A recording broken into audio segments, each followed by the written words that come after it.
ہے کہ 17-24 گھنٹے میں ہے، 2 فجر، 4 ظہر، 4 عصر، 3 مغرب اور 4 عشاء. باقی وطر ہو یا سنت موقدہ ہو، جتنا گڑ ڈالیں اتنا میٹھا ہے، ہم تو پڑھتے ہیں، لیکن یہ اوبلیگیٹری نہیں ہے. اور جس کو یہ بات سمجھنا ہے نا، اس کے لیے ہمارے پاس علمی پھکیاں بھی ہیں، فوراً سمجھ آئے گی. اچھا آپ یہ بتائیے کہ نبی علیہ السلام رمضان کے علاوہ کتنے نفلی روزے رکھتے تھے ہر مہینے؟ ایٹ لیسٹ 11 روزے رکھتے تھے. 3 ایام 20 کے، چاند کی 13، 14، 15، اور 2 جمعرات اور سوموار کے. مسلم شریف میں آتا ہے. ایام 20 کا بھی ذکر بخاری مسلم میں ہے. تو اگر 4 ویکینڈز بھی بنے تو 8 روزے یہ اور 3 وہ، کتنے ہو گئے؟ 11. تو یہ بتائیے کہ جتنے عاشقان رسول ہیں جو لوگوں کو سنت موقدہ پڑھانے کے اوپر تلے ہوئے ہیں، یہ مہینے میں کتنے روزے رکھتے ہیں؟ تو آپ کو پتہ کیا کہیں گے؟ وہ کہیں گے یہ فرض تو نہیں ہے نا، فرض تو صرف رمضان کے ہیں. جب ان کو یہ بات سمجھ آئے، ساتھ ہی پھر ان کو کہیں کہ اب نمازوں میں بھی تو آ جاؤ. نمازوں میں بھی فرض وہی ہے جو آپ امام کے پیچھے پڑھتے ہیں، باقی نفلی نماز ہے، کر لیں تو ثواب، نہ کریں تو کوئی گناہ نہیں. اس طرح کریں گے تو سمجھ آئے. اس طرح بھی نہ آئے تو پھر میں مال پانی والے طریقے سے سمجھاتا ہوں. اسے پوچھیں زکوٰۃ کتنی ہے تو کہیں گے 2.5%، 40واں حصہ 2.5%. تو ان کو کہیں گے 2.5% تو آپ 20% دے دیا کریں. وہ کہیں گے نہیں، فرض تو 2.5% ہی ہے، اوپر جتنا مرضی نکال لیں. نکالتے کون نہیں ویسے اللہ کے فضل سے. وہ ان کو کہ اوپر والا بھی نکالیں، اس کے بغیر آپ کی 2.5% بھی قبول نہیں ہوگی. جیسا کہتے ہیں نا، جو سنتا نہیں پڑھتا ہوتے فرض بھی نہیں ہوتے، جو تراویح نہیں پڑھتا ہوتا روزہ بھی نہیں ہوتا. اب علماء کہتے ہیں نہیں، ہم نے تو کبھی نہیں کہا. تو سر یہ جنات کرو آگے ان کو کہانیاں، آپ نے کرائی ہوئی تھی نا. جب ہم نے کہانی پکڑی ہے تو ہم منکر ہو گئے. جی ہم نے کبھی نہیں کہا کہ بت رکھ کے آتے تھے تو رفع دین ہوتا تھا.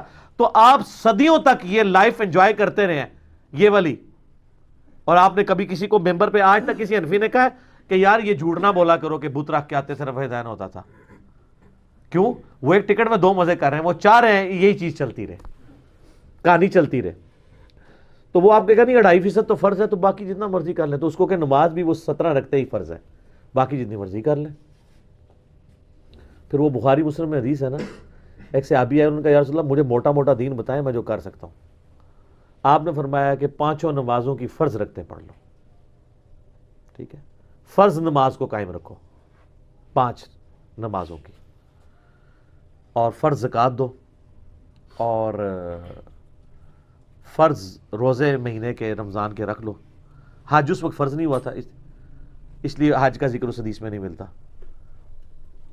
تو جب وہ جانے لگا تو وہ ایک لمحے کے لیے رکا. اس نے کہا یا رسول اللہ میں نہ اس میں اضافہ کروں گا نہ کمی کروں گا، یعنی بھائی مجھ سے فرض کی بات ہوئی میں فرض ہی پڑھوں گا. تو جب وہ چلا گیا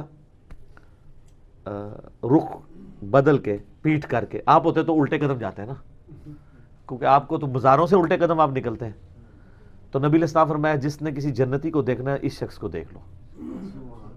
آپ تو وہاں پروٹیسٹ کر دیتے کہ یا رسول اللہ وہ سنتے موقدہ کتنے گئی ہیں، تو عشاء دی 17 رکعتاں کتنے گئی ہیں.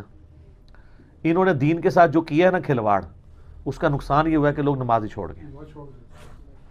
ایک ظلم کیا سنتوں اور نوافل پہ زور دے کر، اور دوسرا نماز جمع کرنے کی جو فیسلٹی تھی یہ چھینی ہے. جو ٹائمنگ ہے 5 نمازوں کی بتا دی ہیں. اقیم الصلاۃ لدلوک الشمس، سورج کے ڈھلنے سے لے کر رات ہونے تک. اب اس میں نماز کے 3 ٹائم آئے ہیں.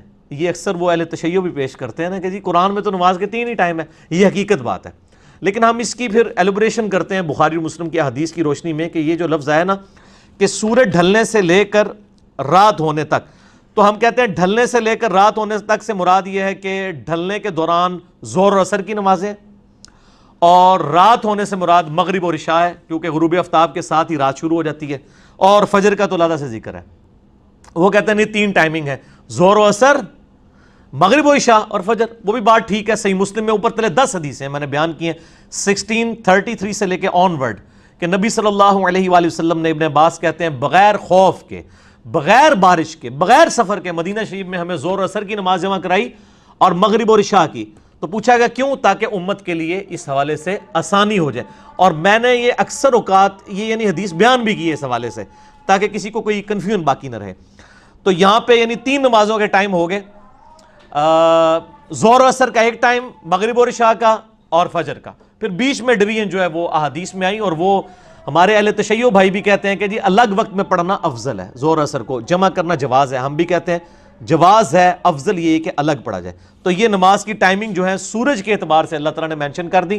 پرانے زمانے میں لوگ دھوپ گھڑی بنایا کرتے تھے، مثال کے طور پہ بال پوائنٹ ہے، اس کو آپ زمین میں بالکل سیدھا گاڑ دیں تو سورج کی اورینٹیشن کے دوران اس کا سایہ جو ہے وہ اپنے ٹریک میں سب سے کم جو ہوتا ہے نا، اس کو ہم سایہ اصلی کہتے ہیں۔ گرمیوں میں تو تقریباً وہ زیرو ہی ہو جاتا ہے، اس کو کہتے ہیں سایہ اصلی سایہ، اور سردیوں میں وہ بڑا ہوتا ہے، کیونکہ سردیوں میں سورج جو ہے وہ آلموسٹ مشرق سے مغرب جاتے ہوئے افق کی طرف جھک کے جاتا ہے، گرمیوں میں بالکل اوپر سے جاتا ہے، اس لیے چھوٹا سایہ ہوتا ہے۔ تو وہ جو سایہ اصلی ہے نا، جیسے ہی سایہ اصلی آئے اور وہ کراس ہو جائے، اس کو ہم کہتے ہیں زوال آفتاب، یعنی سورج جو ہے صبح جو طلوع ہوا اس سے لے کر غروب تک یہ جو پورا ٹریک ہے اس کے سینٹر کو جسٹ کراس کر گیا، زوال کہتے ہیں گرنے کو، ہمارے ہاں تو زوال کہتے ہیں مکروہ ٹائم کو، وہ مکروہ نہیں ہوتا ٹائم، وہ دہوے کبرا ہوتا ہے مکروہ، وہ مسئلہ نمبر 30 میں نے بتایا۔ تو جیسے ہی وہ کراس کرتا ہے تو وہ زور کا وقت داخل ہو جاتا ہے، پھر جب اس کا سایہ اس کے اپنے اوریجنل سائے کے برابر، جیسے یعنی اس کا یہ سایہ خود اتنا ہوگا پلس سایہ اصلی ہو تو وہ عصر کا وقت داخل ہو جاتا ہے ٹل پھر غروب آفتاب تک، اور پھر مغرب کا وقت جو ہے وہ شفق یعنی وہ سرخی غائب ہونے تک رہتا ہے، اور پھر فجر کا وقت پو پھوٹنے کے وقت ہوتا ہے جو صبح صادق ہوتی ہے۔ یہ ساری کی ساری چیزیں سورج کے ساتھ چل رہی ہوتی ہیں۔ تو پرانے زمانے میں لوگوں نے دھوپ گھڑیاں بنائی ہوئی تھیں، اب تو ہمارے پاس مسلم پرو ہے، باقی سافٹ ویئرز ہیں، ان کے ذریعے بڑی آسانی کے ساتھ ٹائمنگ کیلکولیٹ کی جا سکتی ہے۔ تو یہ پورے کا پورا سولر نظام جو ہے یہ ہماری نمازیں ڈیپینڈنٹ ہیں سولر نظام کے اوپر، اور ہمارے صرف رمضان کے روزے جو ہیں وہ لیونر کے اوپر ڈیپینڈنٹ ہیں، مون کے اوپر، باقی پورا سال ہمارے سورج کے ساتھ کوئی چڑ نہیں ہے۔ لہٰذا سولر ایئر ہو، عیسوی ہو، سن عیسوی ہو یا سن ہجری ہو، یہ دونوں کے دونوں اللہ کے ہیں الحمدللہ۔ کہ اللہ کے نبی علیہ السلام نے بغیر خوف کے، بغیر بارش کے اور مدینہ شریف میں بغیر سفر کے ظہر عصر کی نماز جمع کی اور مغرب اور عشاء کی۔ تابعین نے پوچھا کیوں کیا، تو ابن عباس نے کہا تاکہ امت کے لیے آسانی ہو جائے اور کوئی تنگی باقی نہ رہے۔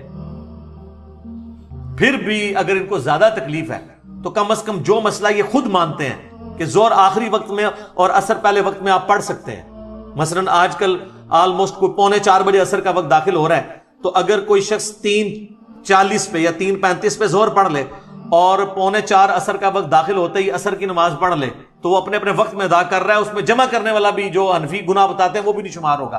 اس طرح ہی بتا دیتے کم از کم بچوں والی عورتوں کو تو آسانی ہو جاتی، نمازیں جمع کرنے والی آسانی، اور خالی فرض اس کی وجہ سے لوگوں نے نمازیں شروع کر دی ہیں اللہ کے فضل سے۔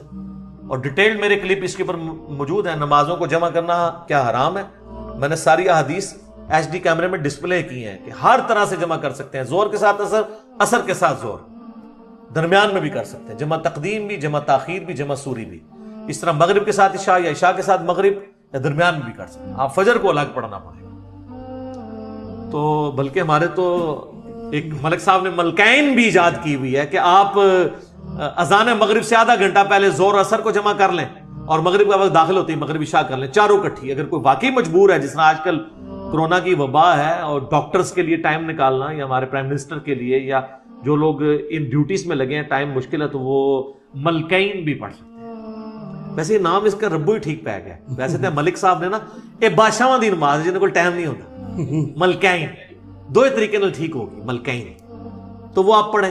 لیکن میں ایک انصاف کروں، ابو داؤد میں ایک حدیث ہے کہ نبی الاسلام فرمایا قیامت والے دن اگر کسی شخص کے فرضوں میں کمی نکلی تو اللہ تعالیٰ فرشتوں سے کہے گا کہ اگر اس کی کوئی نفلی عبادت ہے نا تو وہ فرضوں کی جگہ تول لو، سنت نہیں نفلی۔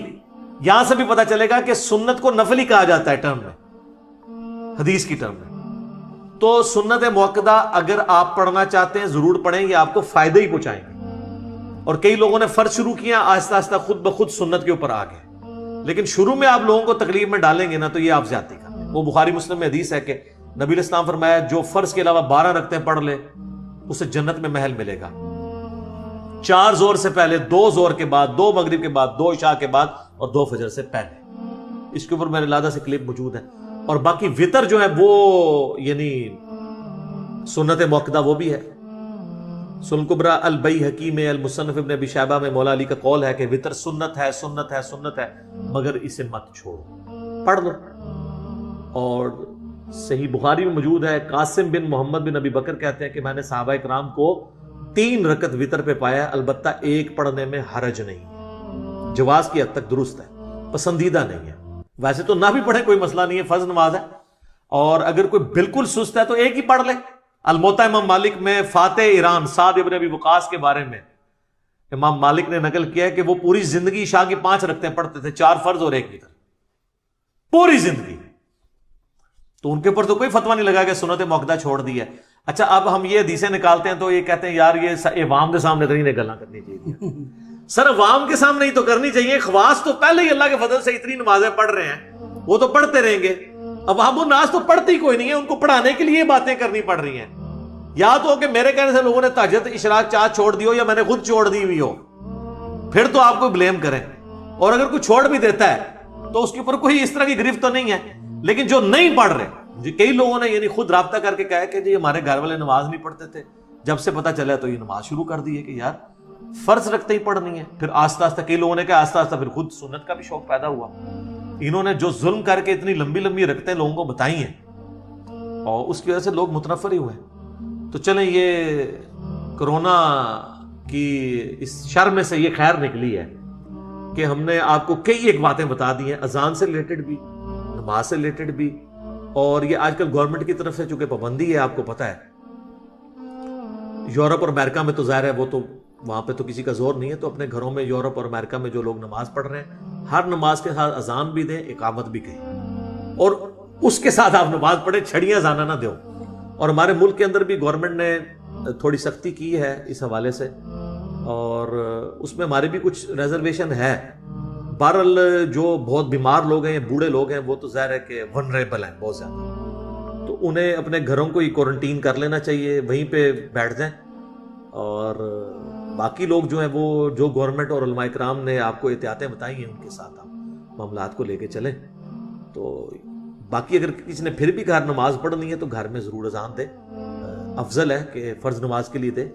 البتہ یہ جو باہر اذانیں ہو رہی ہوتی ہیں یہ کافی ہیں، گھر میں جماعت قائم کرنے کے لیے آپ کو الگ اذان دینے کی ضرورت نہیں ہے۔ اگر آپ دینا چاہتے ہیں تو وہ اس حدیث پہ بالکل قیاس درست ہے جو ابو داؤد اور نسائی میں ہے کہ تیرے رب کو اس گڈریے پہ بڑا پیار آتا ہے جو اکیلا۔ ظاہر ہے اب یورپ امریکہ میں تو اذانوں کی آواز نہیں آتی، وہ تو گڈریے کی مانے دی ہے نا، بیچارے دور دور آباد ہیں، وہاں پہ اگر کوئی دے رہا ہے۔ اور یہاں پہ میں اسلامی بہنوں کے لیے ایک مسئلہ بتا دوں، وہ اکثر پوچھ رہے ہوتے ہیں کہ جی اذان کا انتظار کرنا ضروری ہے؟ نہیں، جیسے ہی آپ کے ٹائم ٹیبل کے مطابق ٹائم داخل ہو جائے نماز کا، اذان جماعت قائم کرنے کے لیے ہے، اقامت جماعت قائم کرنے کے لیے، نماز چونکہ بچوں اور عورتوں پہ جماعت واجب نہیں ہے، جیسے ہی داخل ہوا ہے، جس طرح آج جہلم میں وقت آلموسٹ 12:13 پہ داخل ہوا ہے ظہر کا، تو اذانیں تو یہاں پہ 11:45 شروع ہوتی ہیں، کیونکہ 1 بجے نماز ہوتی ہے، 1:30 بجے، تو 1:30 والے 1:15 دیتے ہیں، تو آپ 12:15 نماز پڑھ سکتے ہیں۔ ٹائم داخل ہونا ضروری ہے۔ تو یہ ایک شرعی مسئلہ میں نے بتا دیا۔